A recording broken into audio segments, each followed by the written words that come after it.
Hello viewers, myself Hetal Kamaria. I am teaching assistant in microbiology at Sri Sahajanand Institute of Science and Technology, Akwara, Bhavnagar. Warmly welcome to all in online tutorials. Today I am continuing with BSc semester 3 and the unit 2, that's the enzymes. તો હવે આપણે આગળના લેક્ચરની અંદર enzymes છે એ શું છે, એની property કેવી હોય છે, એના સ્ટ્રક્ચર કેવું હોય છે, પ્રોટીન શેના બનેલા હોય છે, એ બધું જ છે આપણે જોઈ ગયા. તો હવે આપણે જોઈએ કે એન્ઝાઇમ્સ છે એની એક્ટિવ સાઇટ અને એની એલોસ્ટેરિક સાઇટ. તો ટોપિક છે active site of the enzyme. The active site of enzymes. તો હવે આપણે જાણીએ છીએ કે કોઈ પણ જે રિએક્શન છે, બાયોકેમિકલ રિએક્શન, એ છે એન્ઝાઇમ્સ છે એ શું કરે છે, રિએક્શન છે એને સ્પીડઅપ કરવાનું કામ કરે છે. તો હવે જનરલી જે કોઈ પણ રિએક્શન છે એમાં કોઈ પણ જે એન્ઝાઇમ્સ યુઝ થાય છે, એન્ઝાઇમ્સ છે એ એના સબસ્ટ્રેટના અકોર્ડિંગ ખૂબ જ મોટી સાઇઝનું હોય છે. That is a enzyme, that is a substrate, and that is the active site of enzymes. તો હવે એન્ઝાઇમ્સ છે એ એના સબસ્ટ્રેટના અકોર્ડિંગ ખૂબ જ મોટી સાઇઝના છે એ હોય છે. તો કોઈ પણ પ્રોસેસમાં આખો એન્ઝાઇમ છે એ પાર્ટિસિપેટ થતો નથી, પણ અમુક એન્ઝાઇમ્સનો અમુક પોર્શન છે એ આખી પ્રોસેસમાં પાર્ટિસિપેટ થાય છે. તો આ પોર્શન એન્ઝાઇમ્સનો એવો પોર્શન કે જે કોઈ પણ રિએક્શન છે એને કેટેલાઇઝ કરવાનું કામ કરે છે. તો આ પોર્શન છે એને એન્ઝાઇમ્સ છે એની એક્ટિવ સાઇટ તરીકે ઓળખવામાં આવે છે, કે જે કોઈ પણ જેની સાથે કોઈ પણ સબસ્ટ્રેટ બાઇન્ડ થશે, એન્ઝાઇમ સબસ્ટ્રેટ કોમ્પ્લેક્સ બનશે અને ફર્ધર એન્ઝાઇમ્સ છે એમને એ સબસ્ટ્રેટ છે એને પ્રોડક્ટની અંદર કન્વર્ટ કરશે અને આફ્ટર પ્રોસેસ પ્રોડક્ટ મળશે અને એન્ઝાઇમ્સ છે એને એ ડિઝિટ ફોર્મની અંદર છે પાછો મળે છે. તો આ એન્ઝાઇમ્સ છે એની રિએક્શન છે. તો રિએક્શન દરમિયાન આખો એન્ઝાઇમ પાર્ટિસિપેટ થતો નથી અને એન્ઝાઇમ્સનો અમુક પોર્શન છે જે રિએક્શનમાં પાર્ટિસિપેટ થાય છે. તો આ પોર્શન છે એમને એન્ઝાઇમ્સની એક્ટિવ સાઇટ તરીકે ઓળખવામાં આવે છે. બાય ડેફિનેશન જોઈએ what is the active site of enzymes, તો આ પ્રમાણે થશે. The active site of an enzyme is represented as the small region of, એટલે શું છે એ કોઈ પણ એન્ઝાઇમ્સનો એવો સ્મોલ રિજન છે at which the substrate binds and participate in the કેટેલાઇસિસ.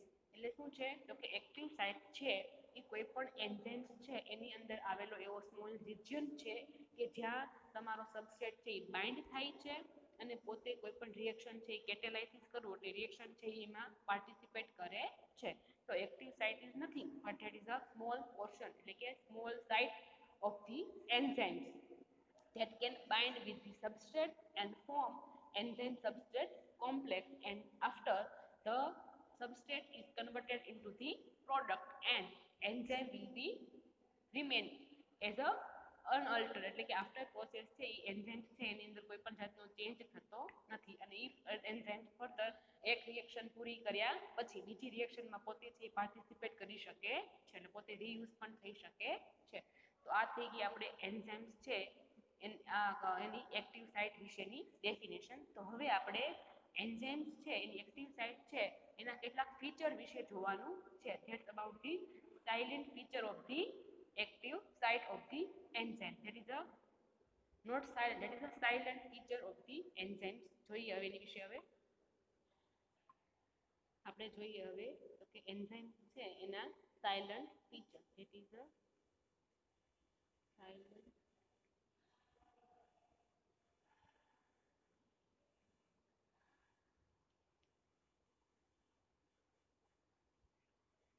features of enzymes. તો કે આને તમે સાયલન્ટ વાંચો છો પણ એટ ઇઝ એને તમે સાયલન્ટ વાંચી શકો ને. That is the salient feature of the enzymes. That is the correct pronunciation. That is the salient feature of the enzyme. Enzymes active site, તો કે એન્ઝાઇમ્સ છે એની એક્ટિવ સાઇટના અમુક ફીચર છે એની વિશે આપણે જોઈએ. તો feature that is the first feature that is a એનું સ્ટ્રક્ચર.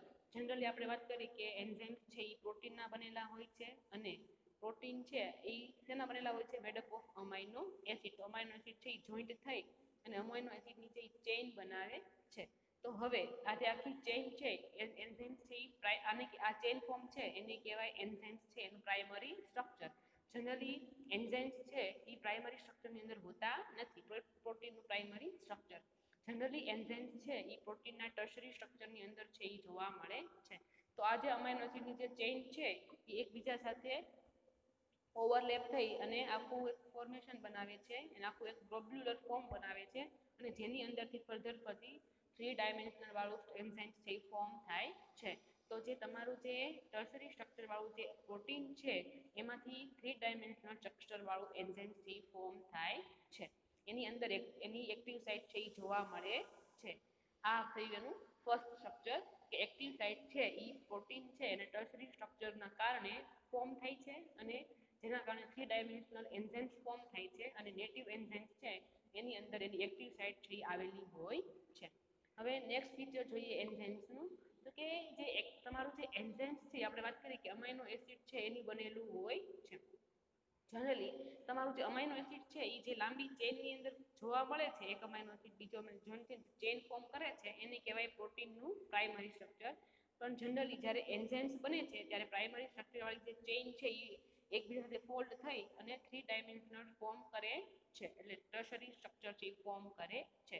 આ દરમિયાન જે પ્રાઇમરી સ્ટ્રક્ચરના જે પાસેના અમાઇનો એસિડ છે એ એકબીજાથી ખૂબ જ દૂર જતા રહે છે, એટલે કે એક્ટિવ સાઇટની અંદર એ બધા પાસેના અમાઇનો એસિડ છે એ ખૂબ દૂર થઈ જાય છે. આપણે જોઈએ અહીંયા ધારો કે આ પ્રાઇમરી સ્ટ્રક્ચર છે, આમાં અમાઇનો એસિડ 1, અમાઇનો એસિડ 2 અને અમાઇનો એસિડ 3 છે. હવે જ્યારે આ પ્રાઇમરી સ્ટ્રક્ચર વાળું પ્રોટીન છે ફોલ્ડિંગ થશે ત્યારે આખું ગ્લોબ્યુલર 3 ડાયમેન્શનલ વાળું છે એ એન્ઝાઇમ્સ છે ફોર્મ થશે. ધારો કે એન્ઝાઇમ્સ છે એની આ એક્ટિવ સાઇટ છે, એક્ટિવ સાઇટની અંદર શું થશે કે આ ચેઇન છે આમ ગઈ છે તો અહીંયા એનો ફર્સ્ટ અમાઇનો એસિડ, અહીંયા એનો સેકન્ડ અમાઇનો એસિડ અને અહીંયા એનો થર્ડ અમાઇનો એસિડ. જ્યારે આ ચેઇન આ બીજી ચેઇન છે એ પણ એની હારે ઓવરલેપ થાય છે. તો આટલો ભાગ છે એ એનો શું બને છે એક્ટિવ સાઇટ બને છે. એટલે કે તમારું જે પ્રાઇમરી સ્ટ્રક્ચર છે એની અંદરના જે અમાઇનો એસિડ છે એ અહીંયા ખૂબ જ દૂર જતા રહે છે બીકોઝ ઓફ ધી ફોલ્ડિંગ. કે પ્રાઇમરી સ્ટ્રક્ચરના અંદર ફોલ્ડિંગ થવાને કારણે તમારું જે પ્રાઇમરી જે પ્રોટીનનું સ્ટ્રક્ચર છે એના જે અમાઇનો એસિડ છે એ એકબીજાથી ખૂબ જ દૂર જતા રહે છે. એક્ઝામ્પલ જોઈએ તો કે લાઇસોઝાઇમ એન્ઝાઇમ્સ છે, it is a enzyme, it is a lysozyme કે જે 129 અલગ અલગ ટાઈપના અમાઇનો એસિડ જોઈન્ટ થઈ અને બને છે, એટલે કે 129 અમાઇનો એસિડનું બનેલું હોય છે. પણ એની એક્ટિવ સાઇટ જોવા જઈએ તો એની અંદર 129 અમાઇનો એસિડ છે એકબીજા સાથે ફોલ્ડ થઈ અને જે એક્ટિવ સાઇટ ફોર્મ કરે છે એ એક્ટિવ સાઇટની અંદર 35, 52, 62, 63 એન્ડ 101 આ જે 5 ડિજિટના જે અમાઇનો એસિડ છે એ પોતે ભેગા થઈ અને એક્ટિવ સાઇટ છે એ ફોર્મ કરે છે. બાકીના જે અમાઇનો એસિડ છે એ અંદરની સાઇડ છે એ જતા રહે છે because of the folding of the protein. એટલે કે પ્રોટીનના ફોલ્ડિંગ દરમિયાન એની એક્ટિવ સાઇટમાં ખાલી આ 3 નંબરના જે 35, 52, 62, 63 અને 101 આ જે 5 જે અમાઇનો એસિડ છે એ અમાઇનો એસિડ જ એની એક્ટિવ સાઇટ ઉપર પ્રેઝન્ટ હોય છે. બાકીના જે અમાઇનો એસિડ છે એ અંદરના ફોલ્ડિંગમાં જતા રહે છે. એટલે પ્રાઇમરી સ્ટ્રક્ચરમાં જે પાસેના જે અમાઇનો એસિડ આવેલા હોય છે એ ફોલ્ડિંગ દરમિયાન એકબીજાથી ખૂબ જ દૂર થઈ જાય છે. એટલા માટે એની એક્ટિવ સાઇટ ઉપર આવેલા અમાઇનો એસિડ છે એ બધા જ પ્રાઇમરી સ્ટ્રક્ચર જેવા સેમ ટુ સેમ હોતા નથી, એની વચ્ચે છે ડિફરન્સ છે જોવા મળે છે. આ થઈ ગયો તમારા એક્ટિવ સાઇટનો બીજો ફીચર. હવે નેક્સ્ટ વાત કરીએ, it is a third feature. તો કે એક્ટિવ સાઇટ છે એ શું છે તો કે પોકેટ જેવું કામ કરે છે. કોઈ પણ એન્ઝાઇમ્સ છે એની કોઈ પણ વસ્તુમાં કેમ પોકેટ સાઈડમાં હોય, લાઈક વાઇસ થેટ તમારા એન્ઝાઇમ્સની અંદર પણ એવું પોકેટ જેવું નાનું અમથું એક સાઈડનું રિજન છે એ તમારી એક્ટિવ સાઇટ છે એ ઓક્યુપાય છે એ કરે છે. આપણે જોઈએ ફિગર દ્વારા તો કે આ તમારો આખો છે એ એન્ઝાઇમ્સ છે, ઇટ ઇઝ ધ એન્ઝાઇમ્સ. હવે આ એન્ઝાઇમ્સ છે એની અંદર અહીંયા પોકેટ જેવું ફોર્મેશન છે એ જોવા મળે છે, that is the active site of the enzymes. અને આ છે તમારું સબસ્ટ્રેટ. હવે એક્ટિવ સાઇટ સાથે શું બાઇન્ડ થશે, તમારો સબસ્ટ્રેટ બાઇન્ડ થશે, એન્ઝાઇમ સબસ્ટ્રેટ કોમ્પ્લેક્સ બનશે, સબસ્ટ્રેટ છે એ પ્રોડક્ટમાં કન્વર્ટ થશે અને આફ્ટર પ્રોસેસ એન્ઝાઇમ્સ છે અહીંયા નેટિવ ફોર્મની અંદર છે એ પાછો મળે છે. એટલા માટે એક્ટિવ સાઇટ છે એ તમારા એન્ઝાઇમ્સની અંદર નાનું પોકેટ જેવી રચના કેમ હોય એવી ટાઈપની રચના છે એ ઓક્યુપાય કરે છે. તો આ વાત થઈ ગઈ આપણે એક્ટિવ સાઇટના નેક્સ્ટ ફીચરની. હવે વાત કરીએ એના આગળના ફીચરની. નેક્સ્ટ ફીચરની વાત કરીએ તો કે જે એક્ટિવ સાઇટ હોય છે એ રિજિડ હોતી નથી. તો કે તમારી જે એક્ટિવ સાઇટ છે જે એન્ઝાઇમ્સની એ પોતે રિજિડ હોતી નથી. રિજિડ એટલે કડક કઠણ, રિજિડ હોતી નથી. પણ કેવી હોય છે તો કે એ કેવી હોય છે it is a flexible. Flexible એટલે પોતે છે જનરલી રબર જેવું, ઇલાસ્ટિક જેવું કે મૂવમેન્ટ પોતે સમવોટ નોટ પણ થોડી ઘણી મૂવમેન્ટ કરી શકે, એટલે એના શેપમાં તમે થોડો ઘણો ચેન્જ થઈ કરી શકો છો, પણ જનરલી ઝાઝો ફેર કરી શકતા નથી. એટલે તમારી એક્ટિવ સાઇટ છે એ રિજિડ હોતી નથી, એટલે કે થોડી ઘણી ફ્લેક્સિબલ એટલે કે થોડી ઘણી હલી ચલી શકે, મૂવમેન્ટ કરી શકે એવી હોય છે, જેના કારણે એ સાઇટ ઉપર પોતે સબસ્ટ્રેટ છે એ બાઇન્ડ થઈ શકે, અને બાઇન્ડ થઈ ગયા પછી રિએક્શન છે કેરી આઉટ છે એ કરી શકે છે. નેક્સ્ટ ફીચરની વાત કરીએ તો કે તમારા એન્ઝાઇમ્સ છે એની અને એની સાથે જે એક્ટિવ સાઇટ સાથે જે સબસ્ટ્રેટ બાઇન્ડ થાય છે એની બેયની વચ્ચે જે બોન્ડ ફોર્મ થાય છે એ બોન્ડ કેવા હોય છે? વીક બોન્ડ હોય છે. બોન્ડ છે એ કોવેલેન્ટ ટાઈપના, એટલે કે બહુ જ ટાઈટ બોન્ડ હોતા નથી. દેટ ઇઝ અ વીક અથવા નોન કોવેલેન્ટ બોન્ડ છે એ જોવા મળે. એમાં આવે છે કયા કયા બોન્ડ આવે તો કે હાઇડ્રોજન બોન્ડ આવે, પછી હાઇડ્રોફોબિક બોન્ડ છે કે આયોનિક બોન્ડ છે. આ બધા જ ફોર્મ છે એ જોવા મળે છે. એટલે કે તમારા એન્ઝાઇમ્સ છે એની એક્ટિવ સાઇટ વચ્ચે અને તમારા સબસ્ટ્રેટ વચ્ચે વીક ઇન્ટરેક્શન એટલે કે નોન કોવેલેન્ટ બોન્ડ છે એ જોવા મળે છે. નોન કોવેલેન્ટ એક્ઝામ્પલ કયા કયા છે તો હાઇડ્રોજન બોન્ડ છે, હાઇડ્રોફોબિક બોન્ડ છે, આયોનિક બોન્ડ છે. આ બંને અલગ અલગ ટાઈપના જે વીક ઇન્ટરેક્શન છે એ બે વચ્ચે જોવા મળે છે. સબસ્ટ્રેટ વચ્ચે અને તમારા એન્ઝાઇમ્સ વચ્ચે સ્ટ્રોંગ ઇન્ટરેક્શન છે એ હોતું નથી. હવે વાત કરીએ આગળના ફીચરની તો કે જે ફંક્શનલ સાઇટ છે એની અંદર જે અમાઇનો એસિડ છે કયા કયા ટાઈપના અમાઇનો એસિડ છે જોવા મળે છે જનરલી તો કે આપણે જોઈએ તો કે હવે જે એક્ટિવ સાઇટ છે એની અંદર કોમનલી કયા કયા ટાઈપના અમાઇનો એસિડ છે જોવા મળે છે તો કે સેરાઇન છે, એસ્પર્ટેટ છે, હિસ્ટિડીન છે, સિસ્ટીન છે, લાઇસિન છે, આર્જિનિન છે, ગ્લુટામેટ છે અને થ્રાયોસાઇન છે. આ બધા જ ટાઈપના અલગ અલગ ટાઈપના અમાઇનો એસિડ છે એ મોસ્ટલી એન્ઝાઇમ્સની એક્ટિવ સાઇટ ઉપર છે એ જોવા મળે છે. અને આ બધામાંથી સેરાઇન છે એ મોસ્ટલી કોમનલી જોવા મળતો અમાઇનો એસિડ છે કે જે મોસ્ટ કોમનલી એન્ઝાઇમ્સની એક્ટિવ સાઇટ ઉપર પ્રેઝન્ટ હોય છે. તો અલગ અલગ ટાઈપના અમાઇનો એસિડના અલગ અલગ પ્રકાર છે. આપણને ખબર છે કે અમાઇનો એસિડ છે અલગ અલગ 20 ટાઈપના છે. તો કે 20 ટાઈપના અલગ અલગ ટાઈપના અમાઇનો એસિડ છે એ જોવા મળે છે. એ 20 અમાઇનો એસિડમાંથી સેરાઇન છે, એસ્પર્ટેટ, હિસ્ટિડીન, સાઇટોસિન, લાઇસિન, એર્જિનિન, ગ્લુટામેટ અને ટાયરોસિન અલગ અલગ ટાઈપના અમાઇનો એસિડ છે એ મોસ્ટલી એના એક્ટિવ સાઇટમાં પ્રેઝન્ટ હોય છે. અને આ બધામાંથી મોસ્ટ કોમન જે સેરાઇન છે એ સૌથી વધારે પ્રમાણમાં મોસ્ટ ફ્રિકવન્ટલી જોવા મળતો અમાઇનો એસિડ છે. એટલે કે વધારે પ્રમાણમાં એ એક્ટિવ સાઇટમાં જોવા મળે છે. એન્ઝાઇમ્સની એક્ટિવ સાઇટમાં સેરાઇન છે એ વધારે પ્રમાણમાં જોવા મળે છે. આપણે પહેલા જ વાત કરી કે એન્ઝાઇમ્સ છે એના સબસ્ટ્રેટ પ્રત્યે ખૂબ જ સ્પેસિફિક હોય છે. રેન્ડમલી કોઈ પણ એન્ઝાઇમ્સ એના કોઈ પણ સબસ્ટ્રેટ સાથે ઇઝીલી બાઇન્ડ થઈ શકતો નથી because of the active site. એટલે કે એક્ટિવ સાઇટ સાથે જે મેચ થતો હશે એ જ સબસ્ટ્રેટ ત્યાં જઈને બાઇન્ડ થશે, બીજો કોઈ પણ સબસ્ટ્રેટ ત્યાં જઈને બાઇન્ડ થશે નહીં. એટલે કે એન્ઝાઇમ્સ છે એ એના સબસ્ટ્રેટ માટે સ્પેસિફિક હોય છે. અધરવાઇઝ અને બીજા વર્ષમાં કહીએ તો કોઈ પણ સબસ્ટ્રેટ પણ એના એન્ઝાઇમ્સ માટે સ્પેસિફિક હોય છે. હવે આપણે વાત કરીએ આગળના ફીચરની, એન્ઝાઇમ એક્ટિવ સાઇટના આગળના ફીચરની. તો આગળના ફીચરમાં આપણે વાત કરીએ કે જે તમારો જે સબસ્ટ્રેટ છે એ એન્ઝાઇમ સાથે ક્યાં જોડાશે with the help of non covalent bond. એટલે કે એન્ઝાઇમ અને સબસ્ટ્રેટ છે એ બંને જોડાશે બાય ધ વીક ઇન્ટરેક્શન. પણ સબસ્ટ્રેટ ક્યાં જોડાશે તો કે એન્ઝાઇમ્સ છે ને એક્ટિવ સાઇટ સાથે સબસ્ટ્રેટ જોડાશે, એન્ઝાઇમ સબસ્ટ્રેટ કોમ્પ્લેક્સ બનાવશે, એન્ઝાઇમ સબસ્ટ્રેટ કોમ્પ્લેક્સ બની આ આખી રિએક્શન છે પ્રોસેસ થશે, કોઈ પણ જે રિએક્શન થશે અને આફ્ટર રિએક્શન તમારો એન્ઝાઇમ્સ છે તમને એઝ ઇટ ઇઝ એના જે નેટિવ ફોર્મની અંદર છે પાછો મળશે અને આ એન્ઝાઇમથી તમે ફર્ધર પ્રોસેસમાં રીયુઝ કરી શકો છો અને પ્રોડક્ટ સબસ્ટ્રેટ છે એનું પ્રોડક્ટની અંદર કન્વર્ઝન થશે. આ છે તમારા એન્ઝાઇમ્સ છે એની ઓવરઓલ રિએક્શન છે. તો કે કોઈ પણ સબસ્ટ્રેટ છે એ એન્ઝાઇમની એક્ટિવ સાઇટ સાથે બાઇન્ડ થશે, એન્ઝાઇમ સબસ્ટ્રેટ કોમ્પ્લેક્સ બનાવશે અને એન્ઝાઇમ્સ છે એ સબસ્ટ્રેટ છે એને પ્રોડક્ટમાં કન્વર્ટ કરશે અને આફ્ટર પ્રોસેસ એન્ઝાઇમ્સ છે નેટિવ ફોર્મની અંદર પાછો મળે છે અને આ એન્ઝાઇમ છે એ ફર્ધર રીયુઝ છે એ થઈ શકે છે. હવે નેક્સ્ટ ફીચર જોઈએ તો કે કોઈ પણ જે એન્ઝાઇમ્સ છે એની એક્ટિવ સાઇટની પાછળ આગળ પણ બીજી બે સાઇટ આવેલી હોય છે. જોઈએ હવે આપણે વાત કરી કે સબસ્ટ્રેટ છે તમારા એન્ઝાઇમ્સ છે એની એક્ટિવ સાઇટ સાથે બાઇન્ડ થાય છે. આ એન્ઝાઇમ એની એક્ટિવ સાઇટ. તો એક્ટિવ સાઇટની પાસે પણ બીજી બે ફંક્શનલ સાઇટ આવેલી હોય છે. કઈ કઈ? કે ફર્સ્ટ એન્ડ સેકન્ડ. કઈ કઈ? આ ફર્સ્ટ સાઇટ ના સેકન્ડ સાઇટ. કઈ બે site? First that is the substrate binding site. It's the substrate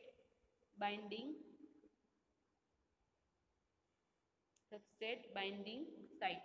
અને next that is the catalytic site. It's the catalytic site. તો કે જે એન્ઝાઇમ્સ છે એની એક્ટિવ સાઇટ છે એની પાસે પણ એક બીજી બે ફંક્શનલ સાઇટ આવેલી હોય છે. ફર્સ્ટ એટલે સબસ્ટ્રેટ બાઇન્ડિંગ સાઇટ અને નેક્સ્ટ ઇઝ અ કેટેલાઇટિક સાઇટ. હવે સબસ્ટ્રેટ બાઇન્ડિંગ સાઇટ છે એ સાઇટ છે કે જ્યાં સબસ્ટ્રેટ આવીને બાઇન્ડ થશે. આ સાઇટ છે સબસ્ટ્રેટને આઈડેન્ટિફાઈ કરશે અને એની સાથે બાઇન્ડ થશે. અને બીજી સાઇટ છે કેટેલાઇટિક સાઇટ. અને આ સાઇટ છે એ કોઈ પણ જે સબસ્ટ્રેટ છે એને પ્રોડક્ટમાં કન્વર્ટ કરવાનું કામ કરશે. તો આ આટલા અલગ અલગ ફીચરની વાત કરી આપણે. That is the all about the salient feature of the active site. હવે આપણે થોડુંક શોર્ટમાં જોઈ લઈએ બ્રીફમાં. તો કે ફર્સ્ટ તો કે જનરલી જે પ્રોસેસ છે એન્ઝાઇમ્સ અને એન્ઝાઇમની પ્રોસેસ એની અંદર એન્ઝાઇમ્સ છે એને સબસ્ટ્રેટ કરતાં ખૂબ જ મોટી સાઇઝનો હોય છે. એટલા માટે આખો એન્ઝાઇમ્સ છે એ તમારા કોઈ પણ પ્રોસેસમાં પાર્ટિસિપેટ થતો નથી. એન્ઝાઇમ્સનો અમુક પોર્શન છે એ પ્રોસેસની અંદર પાર્ટિસિપેટ થાય છે. તો આ પોર્શન કે જે પ્રોસેસમાં પાર્ટિસિપેટ થાય છે એમને એક્ટિવ સાઇટ તરીકે ઓળખવામાં આવે છે. હવે એક્ટિવ સાઇટના અમુક ફીચર છે, જોઈએ કયા કયા ફીચર છે. તો કે ફર્સ્ટ તો કે એક્ટિવ સાઇટ છે એ શેમાંથી ફોર્મ થાય છે? તો કે પ્રોટીન છે એ ફર્ધર પ્રાઇમરીમાંથી ટર્ટરી સ્ટ્રક્ચર 3D ફોર્મ કરે છે, સ્ટ્રક્ચર ફોર્મ કરે છે અને એની અંદર છે એ એન્ઝાઇમ્સની એક્ટિવ સાઇટ છે આવેલી હોય છે. હવે એક્ટિવ સાઇટ છે એની અંદર જે અમાઇનો એસિડ આવેલા હોય છે કે જે લિનિયર ફોર્મમાં જોવા મળતા હોય બધા અમાઇનો એસિડ એકબીજાથી ખૂબ દૂર થઈ જાય છે બીકોઝ ઓફ ધી કોન્ફર્મેશન.